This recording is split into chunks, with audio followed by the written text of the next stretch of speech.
नमस्ते बच्चों, मैं महेश जी सतेंगे आपको इस 8वीं कक्षा के हिंदी विषय कक्षा में आप सभी का हार्दिक स्वागत करता हूँ। आज आप 7वीं कक्षा पास होकर 8वीं कक्षा में प्रवेश कर चुके हैं। मैं आपको इस 8वीं कक्षा में एक बार हार्दिक स्वागत करता हूँ। इस डायमंड हाई स्कूल की ओर से आज हम इस ऑनलाइन क्लासेस को प्रारंभ कर रहे हैं। आज भारत नहीं बल्कि पूरा विश्व कोविड-19 कोरोना इस बीमारी से जूझ रहा है। तो ऐसी स्थिति में आप सभी के सुविधा के लिए, आप सभी छात्रों के सुविधा के लिए घर बैठे ही डायमंड हाई स्कूल की तरफ से ऑनलाइन क्लासेस को प्रारंभ कर रहे हैं। मैं आशा करता हूँ कि आप सभी लोग इस क्लास का लाभ उठाएंगे और सफलता पाएंगे। फिर एक बार आपको स्वागत करते हुए आज हम तृतीय भाषा हिंदी विषय इस पर हम पाठ करेंगे। यहाँ पर 8वीं कक्षा विषय हिंदी पाठ 1 जो प्रार्थना है। बच्चों, ऐसे तो आपको पूरे सिलेबस में 17 पाठ है, जिसमें 6 गद्य भाग है और 6 पद्य भाग और 11 गद्य भाग है, जिसमें से आपका पहला पद्य भाग या कविता प्रार्थना है। प्रार्थना ये संकलित है। क्या है बच्चों? प्रार्थना संकलित है। सर कविता नाम नहीं है बोलकर आपको प्रश्न उद्भव होगा। संकलित का मतलब यहाँ पर कविता नाम नहीं होता, यहाँ संग्रहित या किसी विशेष तौर पर इकट्ठा किया हुआ कविता है, इसे संकलित कहा जाता है। यहाँ पर कविता नाम नहीं आता। तो हम यहाँ पर बिंदुओं के आधार पर एक एक पॉइंट यहाँ पर हम पढ़ेंगे। सबसे पहले कविता का आशय देखेंगे। क्या पढ़ेंगे बच्चों? सबसे पहले कविता का आशय, यानी हर एक पाठ, हर एक कविता का एक उद्देश्य रहता है, जिसे हम जानकारी प्राप्त करना आवश्यक रहता है। तो इस कविता का उद्देश्य क्या है हम पहले जानेंगे। बाद में इस पाठ के कठिन शब्द क्या क्या है उसके बारे में हम पढ़ेंगे। उसके बाद इस कविता का वाचन करेंगे, जहां पर आपको इस कविता को वाचन कराया जाएगा। फिर कविता का भावार्थ यानी कविता का सारांश विस्तृत रूप से जानकारी दी जाएगी। बाद में आपको अभ्यास क्रम में इस कविता को कंठस्थ के लिए दिया जाएगा। ये सब हम इस कक्षा में आज हम पढ़ने वाले हैं। पाठ 1 कविता का नाम प्रार्थना। बच्चों, हम जानते हैं अब संकलित किसे कहते हैं। जैसे मैंने अभी बताया, संकलित किसे कहते हैं? संग्रहित किया हुआ या इकट्ठा किया हुआ उसे क्या कहते हैं? संकलित। यहाँ पर कोई भी कविता नाम यहाँ पर नामांकित किया हुआ नहीं रहता। तो अब हम सबसे पहले जानेंगे कि प्रार्थना किसे कहते हैं। सर आप प्रार्थना कविता बता रहे हैं, तो उसका अर्थ क्या है? प्रार्थना किसे कहते हैं? बच्चों, प्रार्थना को अंग्रेजी में प्रेयर कहा जाता है। उसी प्रकार उसके और एक पर्यायवाची शब्द में निवेदन भी कहा जाता है, विनती भी कहा जाता है। तो प्रार्थना को अंग्रेजी में प्रेयर कहा जाता है और हिंदी में और पर्यायवाची शब्द उसके निवेदन और विनती भी कहा जाता है, जिसे कन्नड़ में हम प्रार्थना या प्रार्थना कहा जाता है। तो इस प्रार्थना का अर्थ क्या होता है? परमात्मा का मनन या भक्ति एवं श्रद्धा पूर्वक ईश्वर को मांगना ही प्रार्थना होता है। प्रार्थना किसे कहते हैं? हम रोज उठकर, सुबह उठकर हाथ जोड़कर भगवान से, ईश्वर से प्रार्थना करते हैं, उसे प्रार्थना कहा जाता है। या भगवान या परमात्मा को हम शुद्ध भाव से, शुद्ध अंतःकरण से, श्रद्धा पूर्वक, भक्ति पूर्वक ईश्वर से हम कुछ जो मांगते हैं उसे हम क्या कहते हैं बच्चों? प्रार्थना करते हैं, प्रार्थना कहते हैं। प्रार्थना से क्या लाभ है हमें ये भी जानना चाहिए।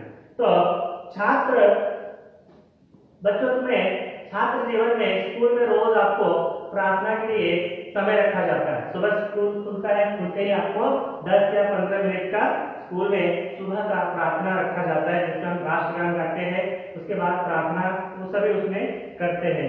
तो प्रार्थना सुबह ही क्यों होती है? कारण सुबह प्रार्थना करने से हमारा पूरा दिन अच्छी तरीके से जाता है। जैसे हम घर में सुबह उठकर भगवान को, ईश्वर को, अपने ईश्वर को याद करते हैं तो हमारा दिन सुखद जाता है, अच्छी तरह से गुजरता है। उसी तरह स्कूल में भी आकर हम प्रार्थना करेंगे तो जो विद्याभ्यास हम पढ़ रहे हैं वो हमें अच्छी तरह से ग्रहण होता है। तो प्रार्थना से हमारा मस्तिष्क स्वच्छ विचारों का धारणा कर सकता है, हम स्वस्थ बनते हैं और हमारे मनोविकार दूर होते हैं। प्रार्थना करने से हमारा मस्तिष्क का मतलब बच्चों ब्रेन, हमारा मस्तिष्क क्या होता है? स्वच्छ विचारों को प्रधान या ग्रहण करने के लिए तैयार हो जाता है और इसके साथ साथ हमारे मन से मनोविकार के बुरे विचार दूर होने लगते हैं। तो हमें रोज प्रार्थना करना आवश्यक है। तो यहाँ पर भगवान की प्रार्थना हमें कैसी करनी चाहिए, किस प्रकार से हमें प्रार्थना करनी चाहिए, यही इस कविता में विस्तृत रूप से बताया गया है। और इसके अलावा हम प्रार्थना भगवान से, अपने ईश्वर से कैसे करनी चाहिए। हमें भगवान से निस्वार्थ और सबके हित के लिए प्रार्थना करनी चाहिए। कैसी प्रार्थना करनी चाहिए, जिसमें कोई स्वार्थ ना हो, जिसमें कोई लालच ना हो। हमें निस्वार्थ और स्वच्छ मन से, शुद्ध मन से भगवान के लिए, और कैसे, सबके हित के लिए, अपने अकेले के हित के लिए नहीं, पूरे विश्व के, जगत के हित में ही हमें प्रार्थना करनी चाहिए। तो ऐसी प्रार्थना ही भगवान को पसंद है। तो आगे देखिए, उदाहरण के लिए यहाँ पर कबीरदास का मुझे दोहा याद आ रहा है प्रार्थना के ऊपर, जिसे मैं यहाँ पर बताना चाहता हूँ। दुख में सुमरन सब करे, सुख में करे न कोई, जो सुख में सुमरन करे तो दुख काहे हो।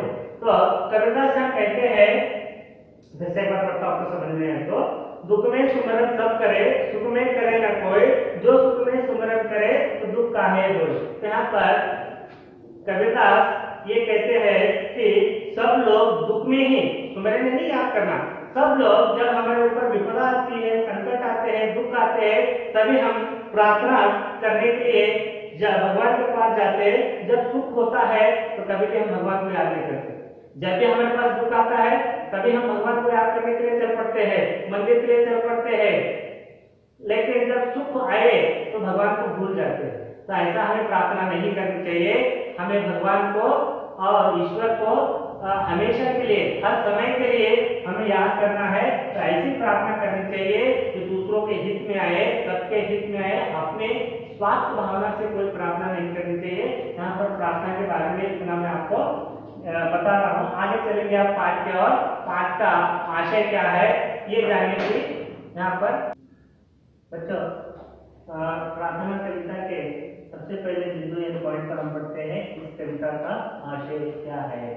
आपको आशय यानी प्रत्येक पाठ या प्रत्येक कविता के पीछे लेखक, कवि का कुछ न कुछ उद्देश्य रहता है, कुछ न कुछ विशेषता रहती है, कुछ न कुछ प्रमुख अंश रहते हैं, उसे हम आशय कहते हैं। आशय का मतलब कवि के प्रमुख विशेषता या उसके उद्देश्य, पाठ को पढ़ाने के उद्देश्य क्या है, यहाँ पर बताए जाते हैं। यहाँ पर आप उसको सीख भी कहा जाता है। आपको प्रश्न आ सकता है कि प्रार्थना कविता पढ़ने से आपको क्या सीख मिलती है, तो आप इसको लिखना आना चाहिए कि प्रार्थना कविता पढ़ने के बाद आपको क्या सीख मिलती है, आप इसका उद्देश्य क्या है। तो सबसे पहले मनुष्य जीवन में सद्भाव का प्रधान स्थान है। मनुष्य जीवन में सद्भाव का प्रधान स्थान है। सद्भाव का मतलब अच्छी भावनाएं, अच्छे विचार, जो अच्छे कर्म करे, उसे हम क्या कहते हैं, सद्भाव कहते हैं। प्रधान यानी मुख्य या प्रधान, इंपॉर्टेंट जिसे बोलते हैं। तो मनुष्य के जीवन में अच्छे विचार रखना भी एक प्रधान स्थान है। तो हम इस प्रार्थना कविता के जरिए सीख सकते हैं। प्रार्थना जीवन में आवश्यक है। तो कैसी प्रार्थना रहनी चाहिए, अच्छे विचारों की प्रार्थना हमारे जीवन में रहनी चाहिए। आगे यहाँ पर छोटे बड़े का भेदभाव न रखते हुए सबके साथ मिलजुल कर रहना चाहिए। यहाँ पर भेदभाव का मतलब होता है छोटा बड़ा, शिक्षित अशिक्षित, अमीर गरीब, काला गोरा, जो हमें ऊंच नीच बोलकर, जो जाति धर्म बोलकर भेदभाव करते हैं ना, उसे हम क्या कहते हैं, भेदभाव कहते हैं। हम सबको छोटे बड़े का भेदभाव भुलाना है। ये बड़ा है, छोटा है, अमीर है, गरीब है, ऐसे भेदभाव को भुलाना है। भुलाकर सबके साथ मिलजुल कर रहना है। पूरे दुनिया में भारत एक ऐसा देश है जहाँ पर कई धर्म जाति, हिंदू, मुस्लिम, सिख, ईसाई, बौद्ध, जैन, सभी धर्म के लोग मिलकर एकता के साथ, अखंडता के साथ इस भारत में रहते हैं, त्योहार मनाते हैं, मिलजुल कर भाईचारे के साथ रहते हैं। कोई भेदभाव नहीं है। तो ऐसे विश्व में भारत एक ऐसा ही देश, एक ही राष्ट्र है जो भारत में सब लोग मिलजुल कर रहते हैं। तो इस प्रार्थना के द्वारा यहाँ पर हमें बताया जा रहा है कि छोटे बड़े का भेदभाव न रखते हुए हम सभी लोग भाई भाई की तरह मित्र मित्र की तरह मिलजुल कर रहना है।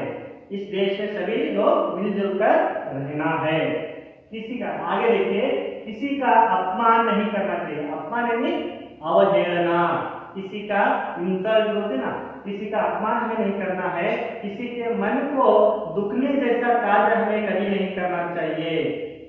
हमें किसी को दुखी होने का कारण नहीं बनना चाहिए। हम किसी को सुख नहीं दे सकते तो उन्हें दुख देने का भी हमें कोई हक नहीं है। तो हम किसी के जीवन में दुख नहीं देना चाहिए, किसी का अपमान नहीं करना चाहिए, किसी के दुख का कारण नहीं बनना चाहिए। तो हमें ऐसी प्रार्थना भगवान से करनी है। आगे यहाँ पर अपने देश के प्रति अभिमान रखना चाहिए। अपने देश के प्रति नहीं, जिस देश में हम पैदा हुए हैं, जिस देश में हम रह रहे हैं, जिस देश के हम नागरिक हैं, उस भारत देश के प्रति हमारा अभिमान रहना चाहिए। अभिमान का मतलब प्रेम भाव रहना चाहिए, देश का देशभक्ति रहनी चाहिए। उस देश पर हमें गर्व होना चाहिए कि मैं एक भारतीय हूँ। ऐसा गर्व हमें हमारे देश पर होना चाहिए, हमारे देश के संस्कृति पर होना चाहिए। इस प्रकार हम अपने देश के ऊपर अभिमान करना चाहिए और देश के लिए हमेशा के लिए मर मिटने के लिए तैयार होना चाहिए। ऐसा अभिमान हम सभी बच्चों में रहना चाहिए बोलकर इस प्रार्थना कविता से हमें इन बिंदुओं पर हमें सीख मिलती है कि प्रार्थना कविता पढ़ने के बाद आपको क्या सीख मिलती है। तब आपको यहाँ पर बताना आना चाहिए कि मनुष्य जीवन में सद्भाव का प्रधान स्थान है। छोटे बड़े का भेदभाव न रखते हुए सबके साथ मिलजुल कर रहना चाहिए। इसके अलावा किसी का अपमान नहीं करना चाहिए और अपने देश के प्रति अभिमान रखना चाहिए। इन विषयों को आप ध्यान में रखना है। तो इस पाठ का आशय क्या है आपको समझ में आया? अच्छा, दूसरे बिंदु पर हम पढ़ते हैं प्रार्थना पाठ के कठिन शब्द। कठिन शब्द के लिए पाठ में कुछ ऐसे शब्द रहते हैं जिसका अर्थ जानना जरूरी होता है। अगर वो अर्थ आप जानेंगे तभी आप उस कविता का भावार्थ सारांश समझने में सक्षम रहेंगे। तो सबसे पहले यहाँ पर एक शब्द दिया है वारणा। वारणा शब्द का अर्थ होता है निछावर करना या समर्पित करना। अपने आप को देश पर, अपने गांव पर समर्पित करना, अपने आप को देश पर निछावर करना बोलते हैं। निछावर यानी बलिदान देना। नेक्स्ट, मति। मति का मतलब होता है बुद्धि। अब हमारे पास बुद्धि कितनी रहती है या अज्ञान। बुद्धि का मतलब होता है हम जो भी कार्य करते हैं वो विवेचना के साथ, ये अच्छा है या बुरा है सोचने के लिए हमारी बुद्धि हमें काम करती है ना, तो उसे बुद्धि कहा जाता है। बिसराना यानी, बिसराना यानी भुला देना। बिसराना का मतलब भुला देना। अब ऐसा नहीं कल जो काम किया आज बोलना वो बिसराना नहीं होता। बिसराना यानी जो हमारे जीवन में कड़वे बातें हो चुके हैं उसको बिसराना। कल जो हो गया उसको बिसरा देना, भुला देना, हमारे मन से उस याद को मिटा देना। उसे क्या कहते हैं बच्चों? भुला देना। तुरंत। तुरंत का मतलब होता है जल्दी, सडनली। तुरंत का मतलब जल्दी जल्दी चलो बोलते ना, उसे जल्दी में जल्दी बोलते। मन, समझ मान। मान का मतलब होता है मर्यादा। मान किसे कहते हैं? मर्यादा। हर एक व्यक्ति की अपनी अपनी मर्यादा होती है जिसे हम लांघ नहीं सकते। इसे क्या कहते हैं? मर्यादा। अब श्री राम को क्या कहते हैं? मर्यादा पुरुषोत्तम राम। जो उनकी मर्यादा थी उन्होंने कभी नहीं लांघा। एक वचनी थे, वो अपने एक वचन पर अटल रहते थे, उस मर्यादा को कभी नहीं भूले। उसे क्या कहते हैं हम? मर्यादा। आगे बढ़ते बच्चों, शोक। शोक यानी दुख। हमारे जीवन में जो भी दुख आते हैं ना, दुखद समय आता है उसे हम क्या कहते हैं? दुख, शोक कहा जाता है। अपमान। अपमान का मतलब तिरस्कार या अनादर। हम किसी का तिरस्कार करते हैं या अपमान करते हैं, इंसल्ट करते हैं, उसे क्या कहते हैं? अपमान। आगे बढ़ते हैं, निज भाषा। निज भाषा किसे कहते हैं? अपनी भाषा को निज भाषा। जैसे हम कन्नड़ा भाषा बात करते हैं, जैसे हिंदी भाषा बात करते हैं, इसे हम क्या कहते हैं? अपनी भाषा, निज भाषा। अपनी मातृभाषा में बोले जाने वाली भाषा को क्या कहते हैं? निज भाषा। बच्चों कक्षा के आगे बढ़े, यहाँ पर कविता वाचन है। आप अपने अपने सभी टेक्स्ट बुक निकालिए, जिस पर पेज नंबर 6 पर कविता दी गई है। इसे अब मैं वाचन करना बताता हूँ आपको। आप जो वहाँ पर अपनी जगह पर उस कविता को वाचन कीजिए। वहाँ पर कठिन जो पढ़ाई शब्द है उसको आप पढ़ने में आसानी होगी, उच्चार करने में आसानी होगी। तो आप भी टेक्स्ट बुक निकाल कर देखिएगा। पाठ 1 पाठ का शीर्षक प्रार्थना जो संकलित है। सच बोल सच बात विचारे, भले काम पर जीवन वारे, मिलकर रहे नियम अपनाए, बीती बातों को बिसराए, छोटे बड़े सब मिल जाए, गिरे हुए को तुरंत उठाए, करे किसी का ना अपमान, ऐसी ही मति दो भगवान, एक रहे सद्भाव रखे हम, देश देश में मान रखे हम, हट छोड़े संयम अपनाए, मातृभूमि पर बलि बलि जाए। ये आपकी कविता के पंक्तियां है जिसे मैंने आपके सामने प्रस्तुत किया है। एक बार इसे वाचन रूप में मैं आपको फिर से एक बार सुना रहा हूँ, देखिए। सच बोले सच बात विचारे, सच बोले सच बात विचारे, भले काम पर जीवन वारे, मिलकर रहे नियम अपनाए, बीती बातों को बिसराए, छोटे बड़े सब मिल जाए, गिरे हुए को तुरंत उठाए, करे किसी का ना अपमान, ऐसी ही मति दो भगवान, एक रहे सद्भाव रखे हम, देश देश में मान रखे हम, हट छोड़े संयम अपनाए, मातृभूमि पर बलि बलि जाए। तो इस प्रकार इस कविता को आपको वाचन करने आना चाहिए और इसको स्पष्ट रूप से पढ़ने आना चाहिए। तो बच्चों, यहाँ पर मैंने आपको इस कविता को वाचन कर बताया है। अब आगे हम एक एक पंक्ति को हम सविस्तार हम आगे जानेंगे इसके अगले विषय। बच्चों, अब हम कविता के भावार्थ को पढ़ते हैं। कविता का भाव हम एक एक पंक्ति को लेकर पढ़ेंगे। यहाँ पर पहले पंक्ति में कवि यहाँ पर आपके सामने क्या प्रस्तुत करना चाहता है ये देखेंगे।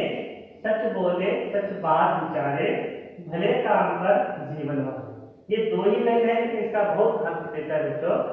सच बोले मतलब जीवन में हमेशा सच बोलना चाहिए, सच बात पर विचार करनी चाहिए। किसी व्यर्थ बात पर नहीं, जीवन में हमें सच बोलना चाहिए और उसके साथ साथ सच्चे बातों पर अच्छे विचार करने चाहिए।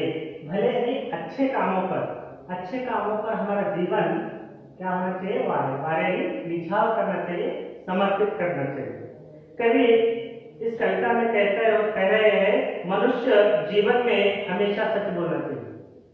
अब इस सच्चाई के ऊपर मैं छोटा सा बात बताना चाहता हूँ। सतयुग में राजा सत्य हरिश्चंद्र थे, जो उन्होंने सच्चाई के राह के लिए उन्होंने बहुत से त्याग बलिदान दिए। उस राजा को आज हम याद करते हैं, किसके लिए? वो एक सच्चे निष्ठावान व्यक्ति थे। आपने सुना होगा राजा हरिश्चंद्र का नाम, जो सतयुग में अयोध्या के राजा रहते हैं। राजा हरिश्चंद्र उनका नाम रहता है। तो वो एक ऋषि को दिए हुए वचन का पालन करने के लिए अपना राज्य, अपनी पत्नी, अपने पुत्र को भी त्याग कर उस वचन को निभाने के लिए अपने जीवन पर्यंत दुखों को अपनाकर अंत में सच्चाई के लिए लड़ने वाले राजा हरिश्चंद्र को भी आज हम याद करते हैं, तो उनके सच्चाई के लिए ही याद करते हैं। तो ऐसे सच्चे इंसानों का आदर्श को हमें हमारे जीवन में अपनाना चाहिए।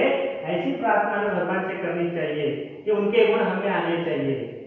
अब राष्ट्रपिता महात्मा गांधी जी, उन्होंने भी सच्चाई के राह पर चलकर इस भारत की आजादी का आंदोलन लड़कर देश की आजादी के लिए प्रमुख पात्र उन्होंने निभाया, सत्य अहिंसा के रास्ते पर चलकर। ऐसे हमें सच्चाई पर चलना चाहिए और सच्चे बातों पर विचार करना चाहिए। बच्चों, आप एक बात याद रखो, सच कड़वा होता है लेकिन सच होता है। तो हमें हमेशा कभी भी निडर होकर धैर्य के साथ सच बोलने की आदत डालनी चाहिए। छोटे छोटे बातों पर हम झूठ बोलना सीखते हैं, छोटे छोटे बातों पर झूठ बोलते बोलते एक दिन बड़े झूठे इंसान बन जाते हैं, जब हमें सुधरने का मौका नहीं मिलता। इस प्रार्थना कविता के द्वारा आपको सच बोलने की सीख दी जा रही है। तो उसे हम बचपन में, इन्हीं दिनों में हम कुछ अच्छे आदतों को डाल सकते हैं। इसी उम्र में हमें कुछ अच्छे आदत डालने चाहिए कि हम जीवन में हमेशा सच बोलेंगे और सच्चे रास्ते पर चलेंगे, सच्चाई पर ही हम विचार करेंगे। एक छोटी सी घटना मुझे याद आती है। एक बच्चा गली में मोहल्ले में रहता है तो उसके घर में टीवी नहीं रहती, तो बच्चे को दूसरे के घर में जाकर टीवी देखने के लिए जाना पड़ता था, पड़ोस में ही रहता है। तो बच्चे एक दिन टीवी देखने जाता है, तो घर में सभी घर में बैठे हुए रहते हैं, हॉल रहता है, उस हॉल में सब लोग टीवी देखते रहते हैं। तो एक दिन, दो दिन, दूसरे दिन, तीसरे दिन और चौथे दिन वहां पर टीवी देखने जाते हैं, उस हॉल में कोई नहीं रहता, वहां पर एक पेन रखा हुआ रहता है। तो बच्चा, उस बच्चे को जो चोरी है वो है कुछ भी मालूम नहीं है, लेकिन वो बच्चा क्या करता है, उस घर में से टीवी देखते देखते कोई भी नहीं होकर उस घर में से एक पेन उठाकर अपने घर लेता है। तो माँ को बताता है, माँ मैंने उस घर में से जहाँ टीवी देखने गया था ना, वहां से मैंने पेन लाया है। तो माँ कहती है शाबाश बेटा, माँ क्या कहती है शाबाश। तो उसकी शाबाशी से वो बच्चा आगे एक दिन पेन लाया, एक दिन घड़ी लाया, एक दिन ऐसे चोरी करते करते उसकी चोरी की आदत बढ़ते गई, वो आगे जाकर बड़ा चोर बन गया, पुलिस के हाथ में पकड़ा जाता है, न्यायालय में ले लिया जाता है, तो चोरी के इल्जाम में उसे फांसी की सजा दी जाती है।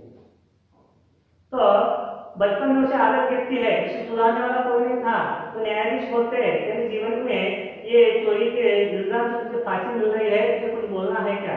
उसी न्यायालय में उसकी माँ भी आ जाती है, तो बोलता है जज साहब मैं कुछ बोलना चाहता हूँ, अगर मेरी माँ ने बचपन में मैं पहली बार उस घर से पेन लाया था, अगर मेरी माँ उसी समय मुझे थप्पड़ मारकर बोलती कि ये चोरी का काम है बेटा, अच्छा काम नहीं, सच्चाई का काम नहीं है, ये बुराई का काम है, इस काम को छोड़ दे, आइंदा से इस काम को मत कर, बोलकर एक तमाचा मारती, आज मैं इस अदालत में फांसी की सजा नहीं लेता, तो इस मेरे बुरे हालत के पूरे जिम्मेदार मेरी माँ है।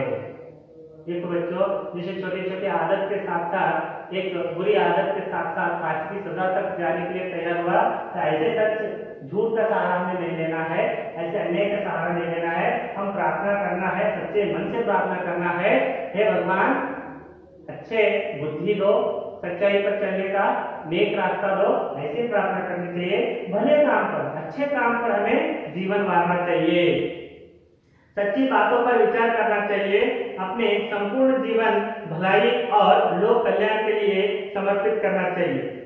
तो यहाँ पर हमारा जीवन कैसा रहना चाहिए, दूसरों को मार्गदर्शन होना चाहिए।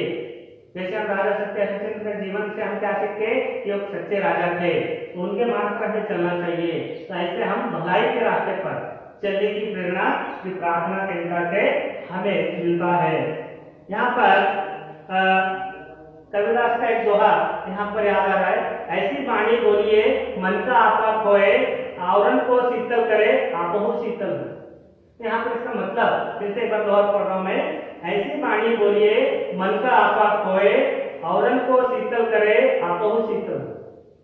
यानी कबीरदास कह रहे हैं कि हमारे मन से ऐसे वचन बोलने चाहिए, मीठे वचन बोलने चाहिए, कड़वे वचन नहीं बोलने चाहिए, हमारे मन से मीठे वचन बोलने चाहिए, अच्छे वचन बोलने चाहिए, सच्चे वचन बोलने चाहिए, तो सामने वाला भी हमारे सामने आने के बाद वो भी हमारे साथ कठोरता का व्यवहार बोलकर सच्चे मन से अच्छे विचारों को बोलने की प्रेरणा दे।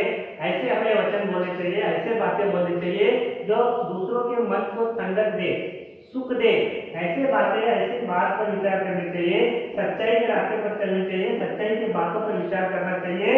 इसके साथ साथ भले काम पर हमें जीवन मारना चाहिए, भले काम पर हमें जीवन मारना चाहिए। हमारा जीवन कैसा होना चाहिए, पेड़ की तरह होना चाहिए। हमारा जीवन कैसे होना चाहिए, एक नदी की तरह होना चाहिए।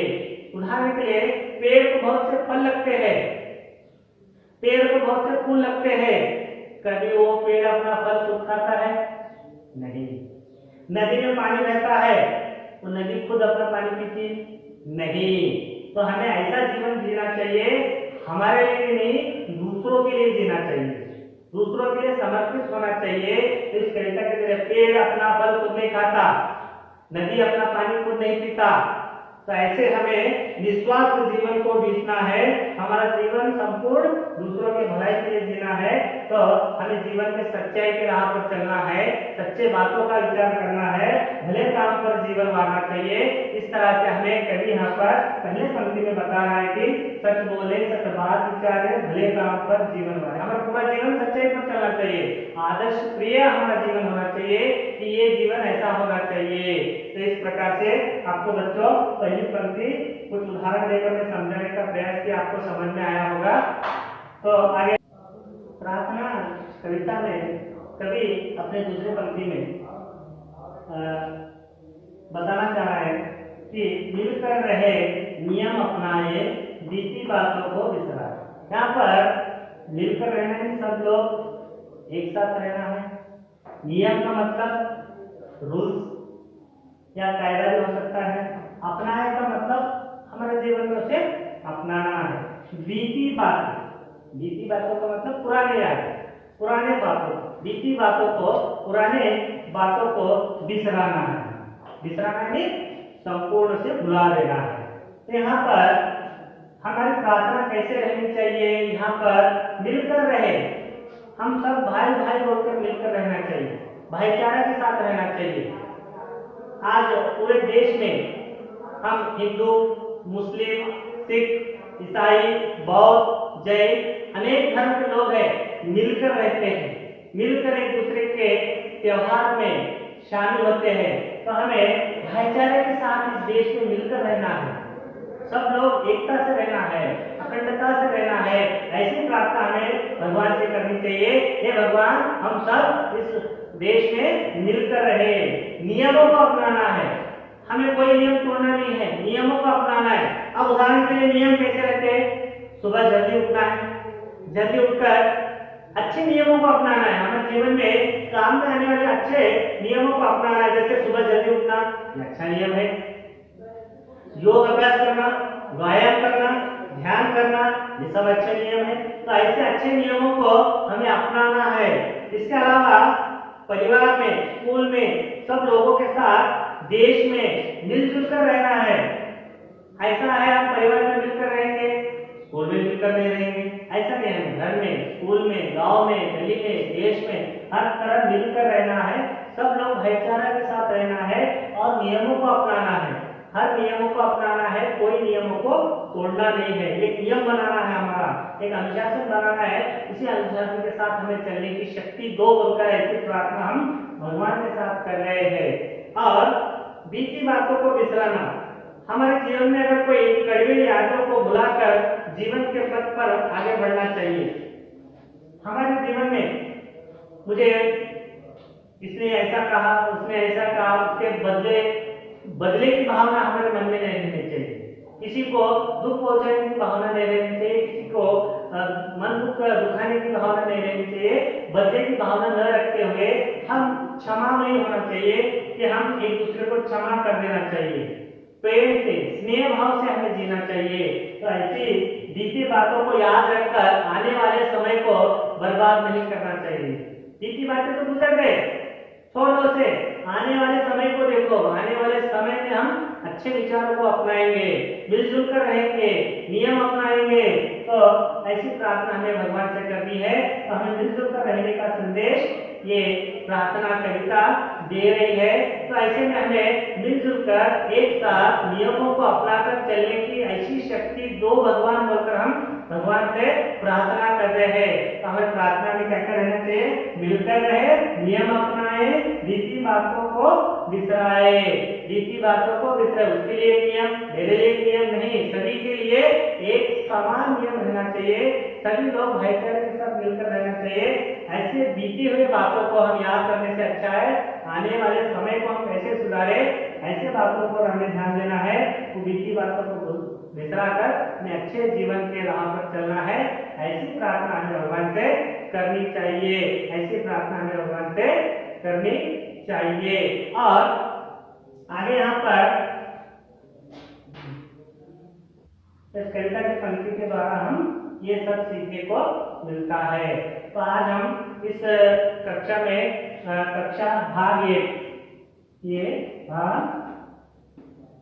में हमने क्या क्या पढ़ा बच्चों? सबसे पहले हमने कविता का आशय जान लिया। सबसे पहले हम इसके प्रार्थना कविता का आशय जान लिए। फिर उसके बाद इस कविता के कठिन शब्द आपको पढ़ चुके हैं। उसके बाद इस कविता का भावार्थ यानी दो पंक्ति का भाव हम सविस्तार जान चुके हैं। और आप आज आपको गृह कार्य यानी आपको होमवर्क क्या है बच्चों, तो इस कविता के सभी शब्दार्थों को एक बार लिखकर निकालना है। उसी बार जैसे मैंने इस कविता को वाचन कराया ना, आप घर में इस कविता को 2 बार वाचन करिए। एक बार लिखकर निकालिए, 2 बार वाचन कीजिए और सारे शब्दार्थों को एक बार लिखकर निकालिए। तो ये आपका होमवर्क है। आशा करता हूँ ये कक्षा आपको समझ में आई होगी। अगर आपको कोई डाउट या कोई प्रश्न रहा तो आप मुझे फोन कर पूछ सकते हैं। शाम 5 बजे से 6 बजे तक आप मुझे फोन पर अपने कुछ भी जो भी इस पाठ से संबंधित, हिंदी विषय के इस पाठ से संबंधित जो भी आपके प्रश्न रहेंगे उसे मुझे बेझिझक आप अपने फोन से मुझे बात कर सकते हैं। मेरा नंबर लिख लीजिए 9902467127। तो फिर से एक बार नंबर बोला मैं 9902467127। यहाँ पर आप फोन करेंगे तो मैं अपने जितने हिस्से में आशा से मैं इस प्रश्न को उत्तर देने का प्रयत्न करूंगा। तो आशा करता हूँ कि कक्षा आपको समझ में आई होगी। फिर अगली कक्षा मिलेंगे। धन्यवाद।